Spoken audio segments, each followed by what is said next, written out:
back, Zimbabwe's former finance minister and opposition leader Tendai Biti has been granted bail.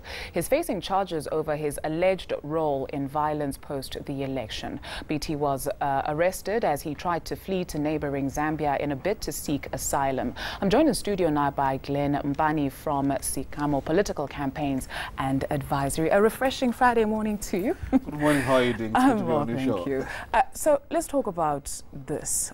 Emmerson Mnangagwa, the president of Zimbabwe, coming out to say that he intervened in the situation and making sure that Tendai Biti is released. What does this speak to when you look at the way the entire situation has played himself out, from him fleeing to Zambia to him now being released on bail in the country? Who's actually in control of Zimbabwe? Yeah, I think there are a couple of issues that we need to be able to look at. One, we need to look at the fact that an opposition leader who is also a renowned lawyer, doesn't feel safe in his country and he has to flee. This is not the first time that someone has left the country as a result of feeling unsafe. The current president, Emmerson Mnangagwa, left the country in the previous regime because he felt unsafe. And his other colleagues were also in that regime. Minister Kasugwere and Jonathan Moyo also left the country because they felt unsafe.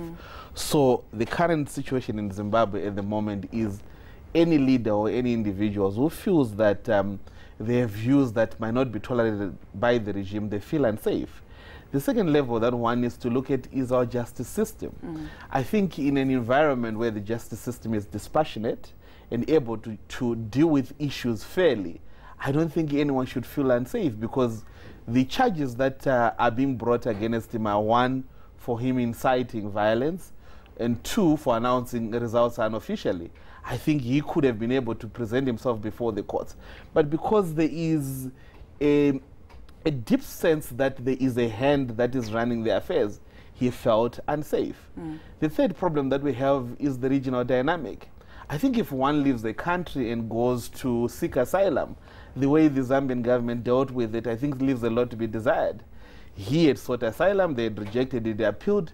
A court had granted that he should be, they should not take him across to the border. According to international law, they should have given him an even if they were not going to entertain him, they should have allowed him to go to the next country. They don't seem to think they've done anything wrong. Why Zambia as a first choice also? Is it not obvious that perhaps that was not the best place to have considered? I think because we are all bound by international law, I think he could have gone to any country and one would not have expected that the Zambians were going to treat him that way. There are other issues that one could explain, because he's an opposition leader, because a ruling candidate, because currently right now, there is Moise Katumbi who is currently in Zambia. The DRC government is requesting the Zambian government to hand him over. But they have refused, but they go on to hand over Tendai Biti to the Zimbabwean government. So you see all these contradictions that are there. But I think at the center of all this problem is there are two centers of power in Zimbabwe, and the current president is not in charge. His tweet last night that I'm the one who intervened makes it even worse that he interferes with the judiciary. I think in an environment where one is thinking that the courts should deal with issues dispassionately, I think this is the problem. We have a petition that the opposition is saying they're going to file.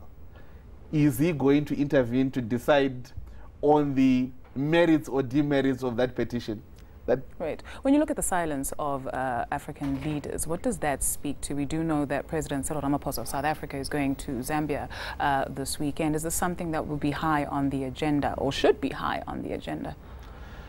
The silence of African leaders is very disappointing. I think more voice, we should have heard more from the African countries. I think their approach to Zimbabwe needs to change. It's not, the situation is dire. When you've got a security sector crisis, you can't assume that by being silent or by siding with the incumbent, you are resolving a problem. All you are doing is just creating negative peace. The country right now, as things stand right now, there's anxiety. You need to allow people to go through a process where they can be able to be satisfied that an election was done and this is the rightful person. So I don't agree with the approach that SADC or AU takes to say, go through the legal process. The legal process is captured. So you need to see that. You need to also see that the security is in charge. So those who are aggrieved, they feel caged. That is when you need to come in and say, how do you address the challenge?